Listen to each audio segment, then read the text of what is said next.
რა თქმა უნდა, შეკითხვა ამ შემთხვევაში კონკრეტულ შეკითხვა თulit ჩვენ რომ ეს შეკითხვა სხვასაც შეიძლება და დაბადებოდა. შესაბამისად, მე უფრო ზოგადად უპასუხებ ვიდრე კონკრეტულად. თუ თქვენ ბრძანებთ რომ ზოგჯერ გტკივათ თავი და სვამთ გარკვეულ წამას. თუ თქვენ ზოგჯერ გტკივათ თავი და ეს საკმაოდ იშვიათად ხდება და სვამთ რაიმე წამალს, რომელსაც დავუჩათ ურეცეპტოდ გასცემს აფთიაქი და ექიმის რეცეპტით თქვენ მოგეცათ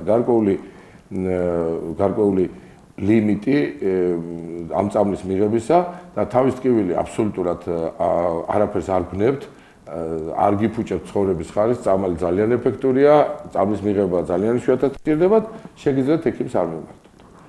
ექიმს უნდა მიმართოთ იმ შემთხვევაში ერთი, როდესაც წამალი ეფექტური არ არის, მეორე, როდესაც ეს წამალი ეფექტურია, მაგრამ ხშირად გიწევთ ამის მიღება. მესამე, როდესაც თავის ტკივილი უუნარობას იწვევს, როდესაც ის აფუჭებს თქვენ ცხოვრებას, დღეს, იკარგება ის დღე, ვერ მიდიხართ სამსახურში, ვერ უვლით საკუთარ თავს, უარს ეუბნებით მეგობრებს. ანუ თქვენი ცხოვრების ძირითადი არსის საწინააღმდეგოდ მოქმედებთ. როდესაც თავის ტკივილი იწვევს სოციალურ უნარობას, რა თქმა უნდა, საგანგაშოა ეს, ვინაიდან ეს ვითომ და ესეთი ტკბილხმოვანი პატარა რაღაც ზოგჯერ ღიმილის მომგვრელია ავადმყოფობა იწვევს ძალიან დიდ დაძაბუნებას ადამიანისას.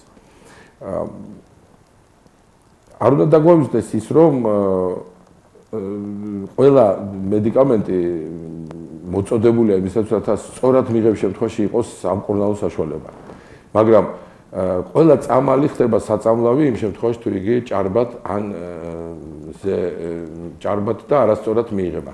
შესაბამისად, თქვენ შეგიძლიათ თქვენ ოჯახის ექიმთან გადაამოწმოთ თქვენი მოქმედების სისწორე, საერთოდ წელიწადში ერთხელ სასაუბროთ ექიმთან, უნდა მიდიოდეს ადამიანი და თუ ყველაფერი წესრიგშია, მაშინ საერთოდ არ არის სანერვიულო არაფერი და არ არის საჭირო. მაგრამ თუ ტკივილი შეუპოვარია და განსაკუთრებით თუ ტკივილი უნიკალურია, ანუ თუ ის პირველად აღმოცენდა ასეთი რამ, თუ აღმოცენდა ძალიან სწრაფად, თუ აღმოცენდა უეცრად, წინასწარი გამაფრთხილებელი ნიშნების გარეშე, თუ ადრე ასეთი რამ არასდროს არ ქონიათ, თუ ვერ აიხსნება ის იმ თქვენი დავუშვათ ცხოვრებისეული გამოცდილებით, თუ ეს ტკივილი აღმოცენდა რომელიმე სხვა დაავადების კვალდაკვალ მის ფონზე ან მასთან ერთად, თუ იწვევს თუ ტკივილი აღმოცენდა დაძაბუნებულ